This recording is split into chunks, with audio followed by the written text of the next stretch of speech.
नमस्कार, मी पूजा. तुम्हा सर्वांचं स्वाद स्टाईलमध्ये स्वागत आहे. तर इथं पनीर किसून घेतला, बारीक चिरलेला कांदा, कोथिंबीर, लाल तिखट, हिरवी मिरची आणि आले लसणाची पेस्ट तयार करून घेतली आणि थोडेसे जिरे घेतले.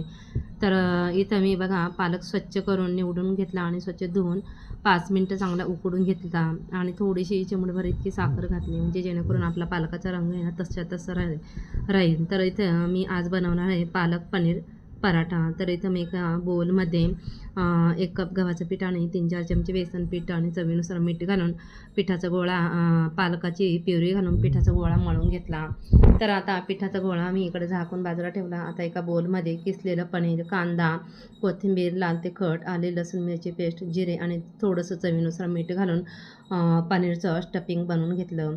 आता पिठाचा गोळा घेऊन अगदी पुरी एवढा लाटून घेतला. त्यानंतर जे पनीरचं स्टफिंग आहे ना ते मी यात भरून घेतलं आणि गोळा तयार करून घेतला. आता सुकं पीठ घालून छोटे छोटे पालक पनीर पराठा लाटून घेतला. आता तव्याला थोडंसं तेल घालून पालक पनीर पराठा मस्त दोन्ही बाजूनी भाजून घेतला. तयार आहे आपले हे पालक पनीर पराठा. तर मी इथं दह्याबरोबर सर्व केले होते. तुम्ही हवं तर नुसता सुद्धा खाऊ शकता. तुम्हाला हा व्हिडिओ आवडला तर लाईक, शेअर, सबस्क्राईब करा. धन्यवाद.